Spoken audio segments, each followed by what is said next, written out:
오늘은 하나님께서 구원받은 우리를 인도하심에 대하여 말씀을 여러분에게 드리고자 합니다. 사람이 탄 차량을 목적지까지 인도해주는 차량용 내비게이션에는 6가지 모드가 있습니다. 제가 가지고 있는 스마트폰 내비게이션에는 6가지 길을 안내해 줍니다. 맨 먼저 나오는 것이 목적지까지 최소 시간에 갈 수 있는 길을 안내하는 모드가 있습니다. 그 다음에 또 하나는 최단거리 길로 인도하는 것입니다. 그리고 또 하나는 무료 도로, 돈을 안 내고 갈 수 있는 도로만 찾아서 인도하는 모드가 있습니다. 그리고 고속도로 우선 모드도 있습니다. 또 운전을 처음 하시는 분들을 위해서 초보자 경로라고 하는 것도 있습니다. 그리고 마지막 6번째는 이륜차 우선 도로. 그러니까 오토바이를 타고, 오토바이도 차량인데 오토바이를 타고 갈 수 있는 길로 인도하는 모드까지 있는 것이지요. 자, 여러분이 자동차를 친히 운전을 하고 어떤 목적지를 가기 위해서 여러분들께서 선택하는 길은 어떤 길입니까? 아마 저와 대부분 비슷하리라고 생각을 합니다. 좋은 길로 최단거리로 그리고 최소한의 시간에 도착하는 것이라고 생각합니다.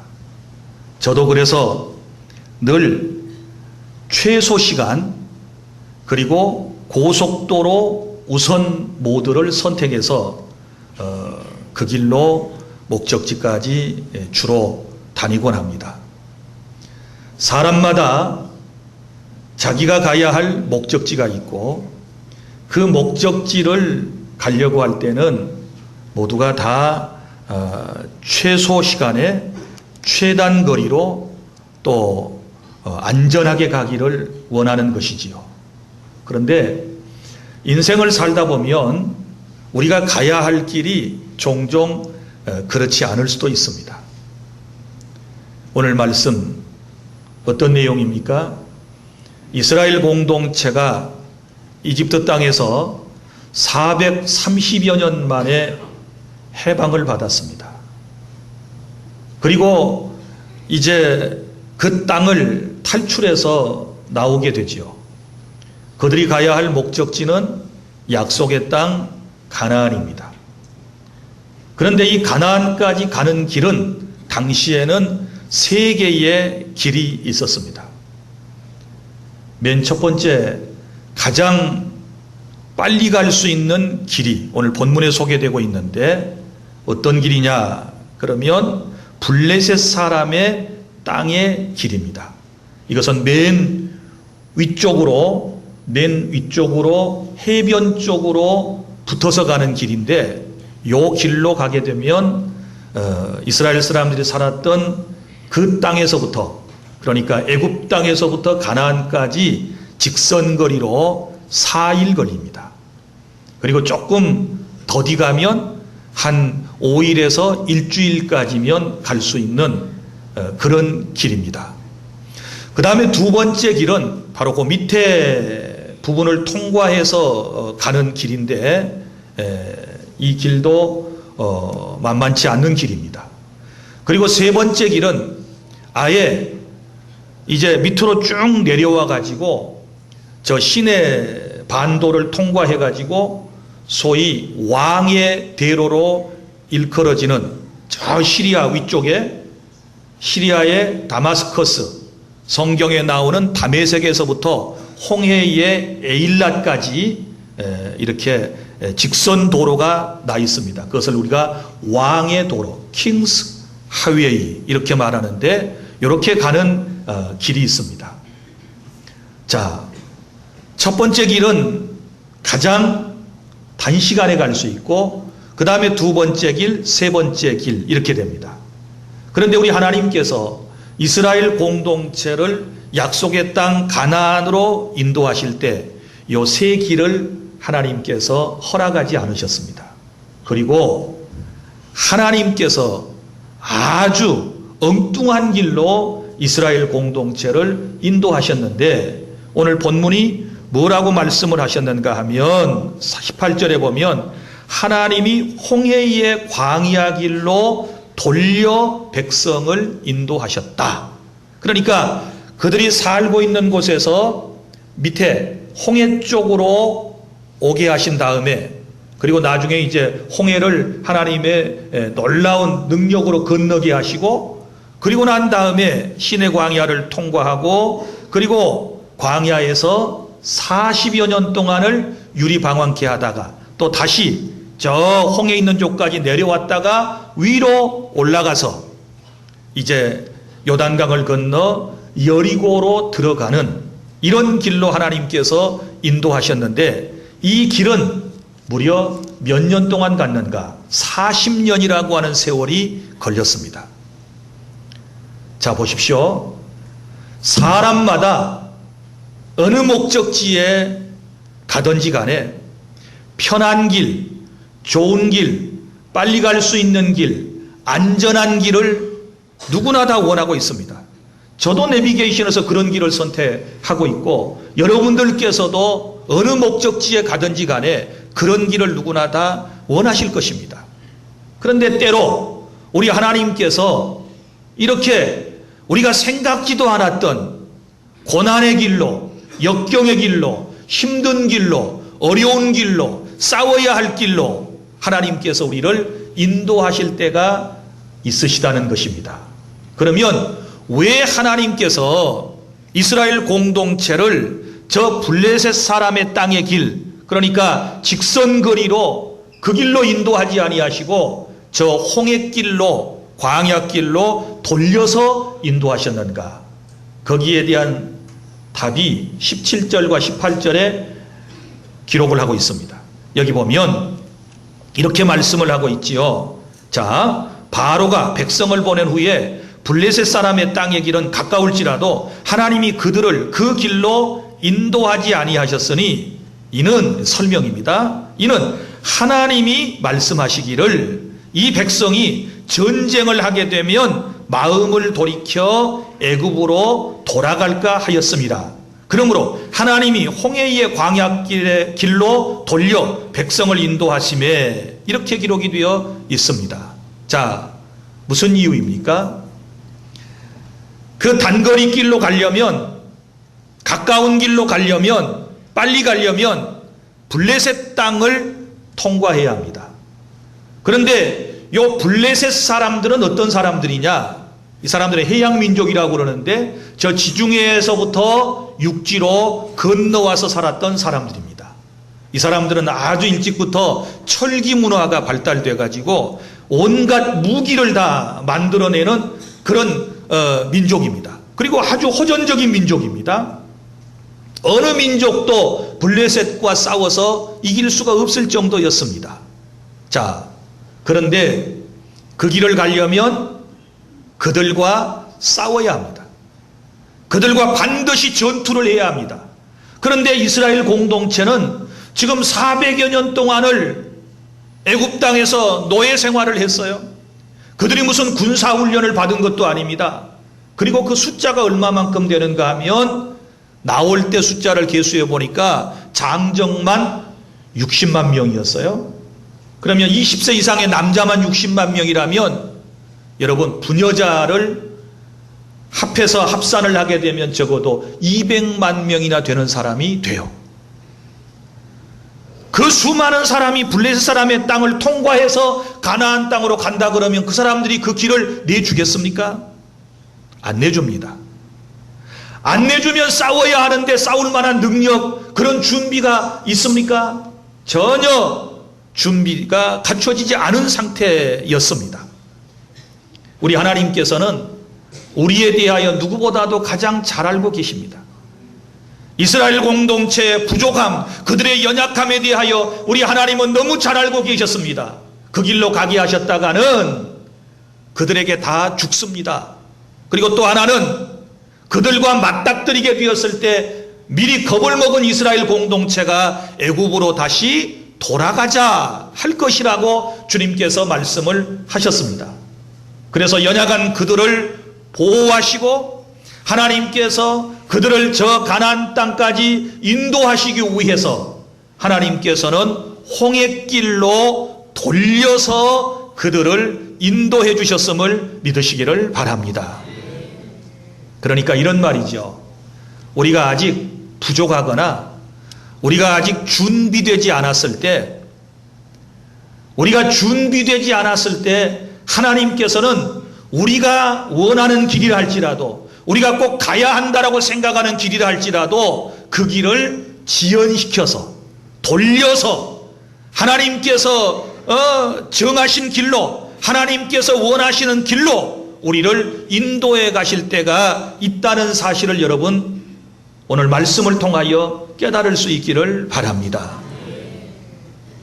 우리는 이렇게 생각하지요.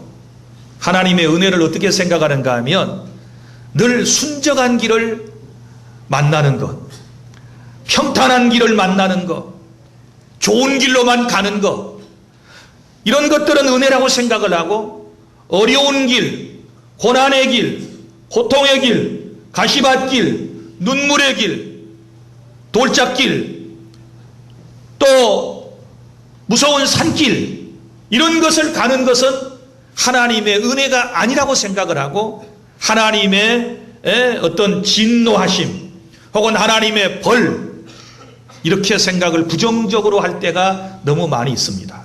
그러나 오늘 말씀을 잘 깨달아 보시면 오히려 내가 어떤 준비를 못하고 있을 때, 내가 아직 연약할 때 우리를 너무너무 사랑하시고 나에 대하여 너무 잘하시는 하나님께서 내 의도와 상관없이, 내가 바람과 상관없이 하나님께서는 하나님께서 원하시는 길로 나를 인도하실 때 우리가 그때에 어떤 마음의 자세를 가지고 우리가 주님의 인도하심을 따라야 할 것인가, 이 말씀을 오늘 본문에서 들어야 되는 것입니다. 자, 그러면 오늘 말씀, 하나님께서 이건 분명히 지금 구원받고 난 이후에 하나님께서 이스라엘 공동체를 지금 인도하시는 과정입니다. 홍해를 건넜다고 하는 것은 세례고, 그 전에 애굽에서 나왔다라고 하는 것은 바로 구원을 말해요. 세상으로부터 구원을 말해요. 죄악된 세상으로부터 구원받은 것을 말해요. 그러니까 우리가 구원받고 난 이후에 하나님께서 우리를 때로 오늘 말씀처럼 돌려서 인도하실 때, 지연시켜서 우리를 인도해 가실 때에 우리가 어떤 마음을 가져야 할 것인가. 첫째는 원망하거나 불평하거나 투덜거리지 말고 질서 있게 여러분이 하나님의 뒤를 잘 따라가실 수 있기를 바랍니다. 오늘 말씀 18절 맨 하반절에 보세요. 이스라엘 자손이 애굽 땅에서 대열을 지어 나올 때, 자, 애굽 땅에서 대오를 지었다. 옛날 성경에는 항오를 지어 나올 때 이렇게 기록되어 있습니다. 지금 이스라엘 공동체가 숫자가 어림잡아 200만 명 정도가 되는데 이 엄청나게 많은 사람들이 지금 앞다투어서 저 가나안 복지를 향하여 가려고 하는 마음들이 있습니다. 그러면 이 많은 사람들이 지금 얼마나 복잡하겠어요? 너무너무 복잡하지요. 건강하고 힘센 사람 앞서 나갈 것이고 노약자들, 집 많은 사람은 뒤에 갈 것이고, 그러다 보면 서로 여러 가지 불편한 일들, 다투는 상황들이 벌어지지 않겠습니까? 그런데 우리 하나님께서 이스라엘 백성을 인도하는 모습을 보면 질서 있게 인도하시고 또 이스라엘 사람들이 질서 있게 하나님의 뒤를 따라가는 그런 모습을 우리가 이 본문에서 볼 수 있지 않습니까? 사랑하는 여러분, 구원받고 난 이후에 우리가 분명히 깨달아야 할 것은 우리 하나님이 어떤 분이신가를 알아야 되는데, 우리 하나님은 질서의 하나님이심을 믿으시기를 바랍니다. 하나님은 어지러움의 하나님이 아니시라고 말씀을 했습니다. 고린도전서 14장 33절, 하나님은 어지러움의 하나님이 아니시오 라고 하는 말씀이 나오고, 또 고린도전서 14장 40절에 뭐라고 기록되어 있는가 하면 모든 것을 품위 있고 질서 있게 하라, 이렇게 말씀을 했습니다. 구원받은 성도 여러분, 하나님께서 나를 어떤 길로 직선길로 인도하시든지 아니면 하나님께서 나를 돌려서 인도하시든지 간에 우리가 하나님의 인도함을 받는 하나님의 사람들로서 갖춰야 할 마음의 자세는 늘 차분한 마음을 가지고 질서 있게 여러분이 움직여 주시기를 바랍니다. 예수님께서도요, 질서를 좋아하셨고 질서가 있는 곳에 기적을 베푸셨습니다. 여러분이 잘 아시는 오병이어의 기적, 보리떡 5개 물고기 2마리를 가지고 장정만 5,000명이에요. 그러니까 또 모든 사람을 합하게 되면 15,000명에서 20,000명 정도가 되는 이 공동체를 벳세다 광야에서 이제 오병이어 보리떡 5개 물고기 2마리를 가지고 기적을 베푸셔서 먹이시는 장면을 여러분이 보시고서 깨달아야 돼요. 마가복음 6장 39절부터 41절에 뭐라고 기록되어 있는가 하면 그 수많은 사람을 예수님께서 통솔하실 때에 먼저 통제하시지요. 어떻게? 푸른 잔디 위에 앉게 하시고, 사람이 다 서 있으면 20,000명이나 되는 사람이 다 작은 사람 큰 사람 서 있으면, 남녀노소가 다 서 있으면 어떻게 의사가 전달되어지고 어떻게 여러분 통제가 되고 통솔이 되겠습니까? 힘들지요. 그래서 지혜 있는 리더는 사람들을 통솔할 때, 선생님들 또 아이들을 통솔할 때 어때요? 복잡하면 뭐라 그래요? 앉아, 앉아.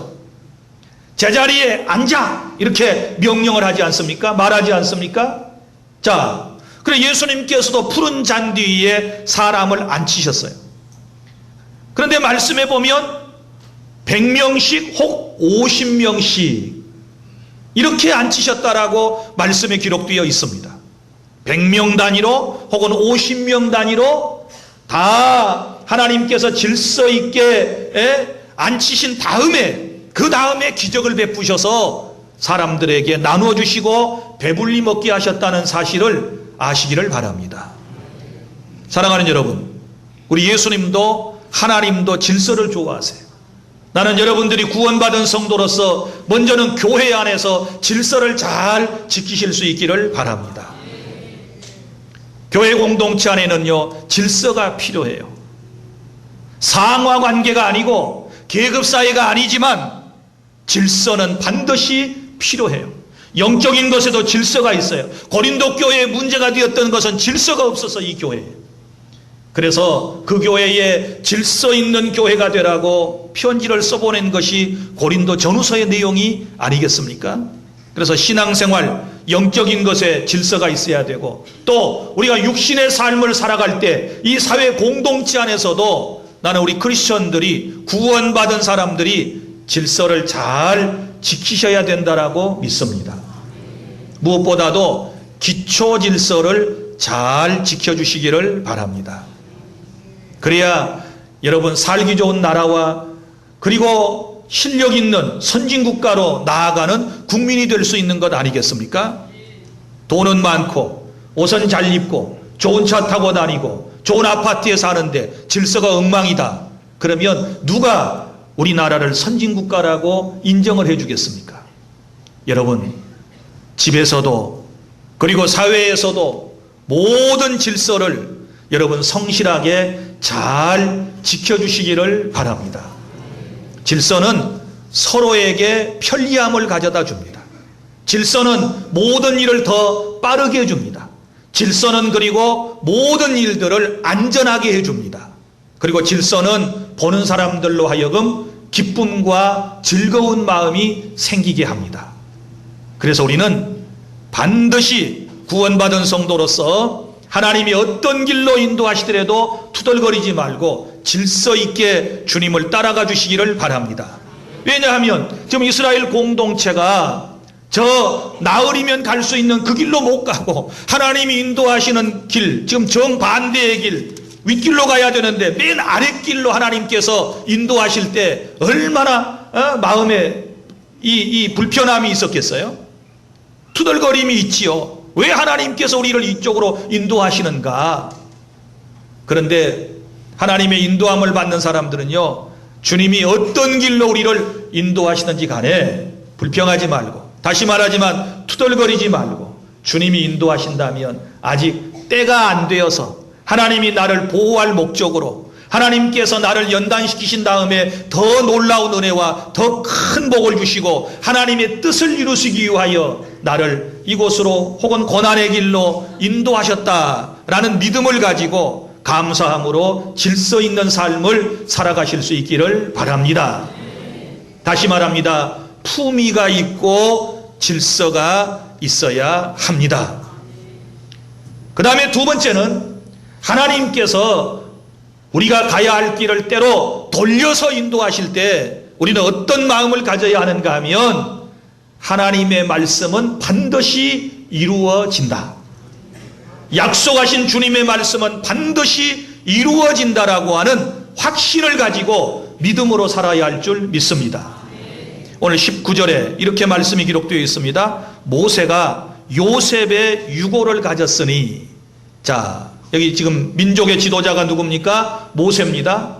그런데 누구의 유고를 가졌습니까? 요셉의 유고를 가졌습니다. 요셉이 누굽니까? 자기의 선조 조상 아닙니까? 430여 년 전에 저 가나안 땅에 살다가 형들에게 미움을 받아가지고 형들에게 팔려가지고 이 애굽 땅에 와가지고 하나님의 은혜로 고생했었지만 하나님의 은혜로 애굽의 총리가 되었던 사람 아닙니까? 그리고 요셉이 애굽의 총리가 되었을 때 지금 가나안 땅에 살고 있었던 이스라엘 백성들, 자기 아버지와 형제들을 모조리 다 집단 초청해가지고 애굽의 비옥한 땅에서 살게 했던 장본인이 누구예요? 요셉입니다. 그런데 이 요셉이 애굽 땅에서 세상을 떠나면서 유언한 내용이 있어요. 그것이 뭐냐 그러면 때가 되면 반드시 하나님께서 찾아오실 것이다. 그 말씀 나오죠 여기. 자 19절에 보면 이르기를 하나님이 반드시 너희를 찾아오시리니, 이스라엘 백성들을 하나님이 반드시 찾아오실 것이다. 400년이 지난 다음에 이 예언의 말씀이 성취되었습니다. 할렐루야. 고통받고 있는 이스라엘 공동체를 하나님께서 구원하시기 위해서 찾아오셨습니다. 하나님의 약속은 이루어집니다. 할렐루야. 자, 너희는 내 유고를 여기서 가지고 나가라 이렇게 말해요. 요셉의 유고를, 해골뿐만 아니라 모든 유고를 가지고서 여기서 나가라 라고 하는 말은 애굽 땅에서 나가라, 이 말은 나가게 될 것이다 그 말이에요. 그런데 이 모든 예언이 그대로 성취되었다는 사실을 다시 한번 여러분 믿으시기를 바랍니다. 사랑하는 여러분, 하나님이 우리에게 하신 말씀은 반드시 이루어지고요. 특별히 여기서 요셉은 어떤 지금 마음을 가지고 있는가 하면 죽어서라도 자기 고향 땅에 돌아가고 싶은 마음이 있었어요. 그래서 내 유고를 가지고 여기서 나가라 라고 예언을 하고 유언을 했는데 그것이 죽은 다음에 400년 후에 이루어지지 않습니까? 이것이 하나님의 약속이에요. 할렐루야. 여러분, 성경이 본래 약속의 책이라는 사실을 아셔야 합니다.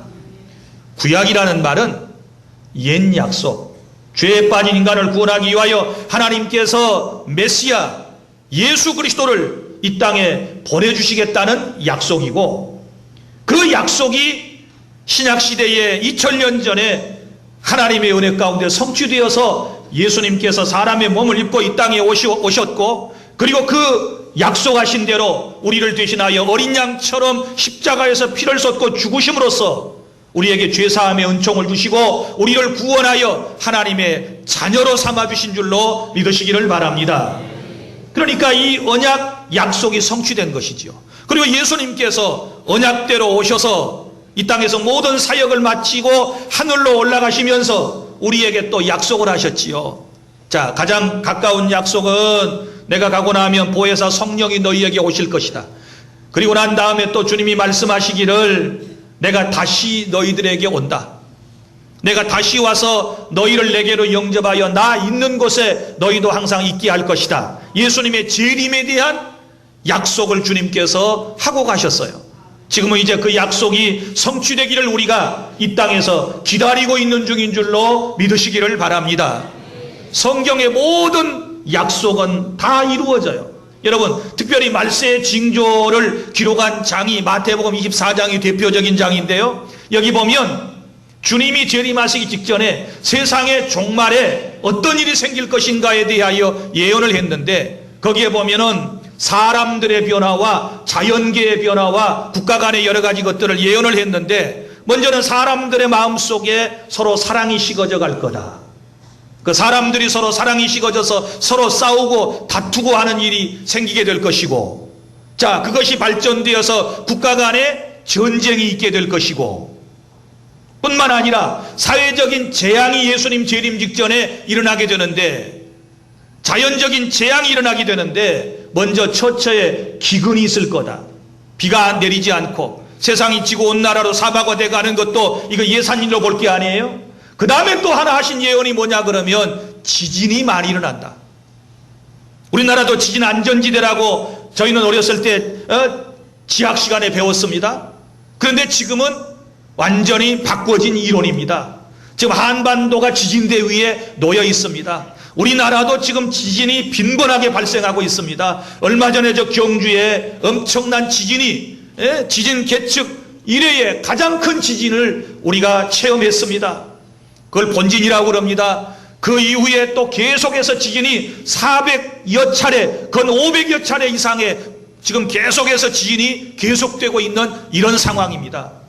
우리가 살고 있는 곳에 가까운 홍도 지역은 지진이 빈번하게 발생되고 있고, 또 저 홍성 쪽에도, 그리고 저 북한의 백두산 근방에도 엄청나게 많은 지진대들이 지금 활발하게 움직이고 있는 이런 시대에 우리가 살고 있습니다. 사랑하는 여러분, 우리가 그냥 넘어갈 일이 아니고 하나님의 말씀은 반드시 성취된다는 사실을 기억하고, 하나님께서 우리를 어떤 길로 인도하시든지 간에 주님이 내게 주신 말씀은 이루어진다, 이런 확신을 가지고 살아가실 수 있기를 바랍니다. 이 믿음이 없으면 우리가 험한 길을 헤쳐나갈 능력이 없어요. 하나님의 약속에 대한 신뢰감이 없으면 우리가 이 험한 세상을 이겨나갈 수 없어요.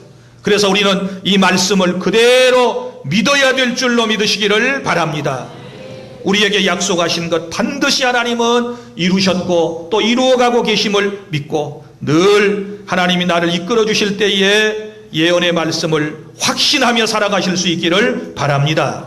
그 다음에 세 번째는, 이제 우리가 주님의 인도함을 받을 때 어떤 마음의 자세를 가지고 살아가야 되는가 그러면, 하나님께서 항상 나와 함께 하시며 나를 인도하신다 라는 믿음을 가지시기를 바랍니다. 21절부터 22절, 여호와께서 그들 앞서가시며, 자, 하나님께서 이스라엘 공동체를 인도하실 때에 앞서가신다, 이런 표현이 나와요. 앞서가신다. 그러니까 인도함을 받는 우리는 항상 하나님의 뒤를 따라가야 합니다. 만약에 우리가 하나님보다 더 앞서가게 되면 틀림없이 우리는 광야와 같은 세상에서 길을 잃고 방황하게 될 것입니다. 그러나 주님께서 인도하신 길, 주님께서 내어주신 길로만 가면 우리에게는 소망이 있고 우리에게는 희망이 있고 우리는 반드시 승리하고 행복하게 될 줄로 믿으시기를 바랍니다. 하나님은 앞서서 인도하신다. 그리고 또 보세요. 하나님이 언제나 우리와 함께 하시며 우리를 인도해 주시는데, 이스라엘 공동체를 인도하실 때 낮에는 구름 기둥으로 밤에는 불 기둥으로 인도하신다고 그랬습니다. 여러분, 구름 기둥과 불 기둥이 무엇을 의미할까요? 오늘날 현대를 살아가는 저와 여러분에게는 말씀과 성령님의 인도하심인 줄로 믿으시기를 바랍니다. 말씀과 성령이 광야와 같은 세상을 살아가는 저와 여러분을 여기까지 인도하셨고 또 앞으로도 인도해 주실 줄로 믿으시기를 바랍니다. 그리고 또 하나님의 인도의 특별한 것은 나를 떠나지 아니하신다, 이렇게 오늘 본문의 맨 마지막 절에 말씀이 기록되어 있습니다. 낮에는 구름기둥 밤에는 불기둥이 백성 앞에서 떠나지 아니하니라. 할렐루야. 주님은 우리를 절대로 떠나지 아니하신다라고 말씀을 하셨습니다. 여러분 신명기 31장 6절 말씀에 6절부터 이런 말씀이 있습니다. 너희는 강하고 담대하라. 두려워하지 말라. 그들 앞에서 떨지 말라. 이는 내 하나님 여호와 그가 너와 함께 가시며 결코 너를 떠나지 아니하시며 버리지 아니할 것임이라 하고, 모세가 여호수아를 불러온 이스라엘의 목전에서 그에게 이르되 너는 강하고 담대하라. 너는 이 백성을 거느리고 여호와께서 그들의 조상에게 주리라고 맹세한 땅으로 들어가서 그들에게 그 땅을 차지하게 하라. 그리하면 여호와 그가 내 앞에서 가시며 너와 함께 하사 너를 떠나지 아니하시며 버리지 아니하시리니 너는 두려워하지 말라. 놀라지 말라. 아멘.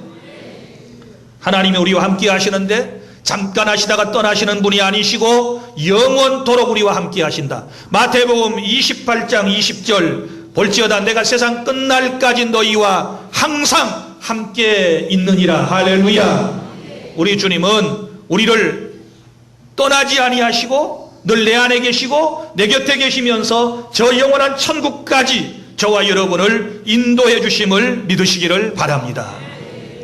이제 말씀을 맺습니다.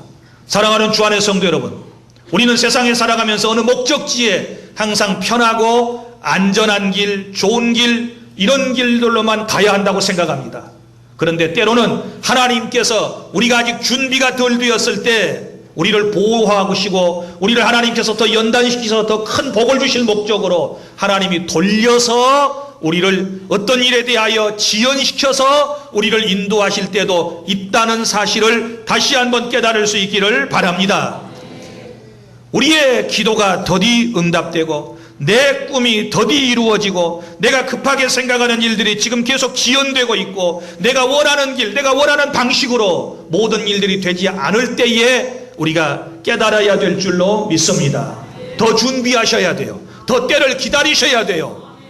그리고 그것이 준비가 안 됐으면 주님이 나를 돌려서 인도하실 때에 절대 투덜거리지 말고, 왜 이렇게 먼 길로 인도하십니까? 엉뚱한 길로 인도하십니까? 투덜거리지 말고, 하나님이 정하신 길이고 하나님이 우리를 위하신 길이기 때문에 우리는 세 가지 마음을 가지라 그랬습니다. 질서를 잘 지키십시오. 차분하게 주님의 말씀을 따라 한 걸음 한 걸음 나아가십시오. 그리고 마음속에는 하나님의 말씀은 반드시 이루어진다. 내게 주신 이 성경 66권의 말씀은 반드시 내게 이루어진다. 지금은 이루어지지 않은 것처럼 보여도 언젠가 반드시 이루어진다는 확신을 가지시기를 바랍니다. 그리고 하나님이 나와 함께 하시고 나의 앞길을 인도하신다. 어디까지 인도하시는가? 저 영원한 천국에까지, 그리고 이 땅에서 내가 목표하는 데까지 하나님께서 나를 인도하여 주신다라고 하는 확실한 믿음을 가지고 오늘도 주님의 인도하심을 따라가는 저와 여러분이 될 수 있기를 바랍니다. 기도하겠습니다.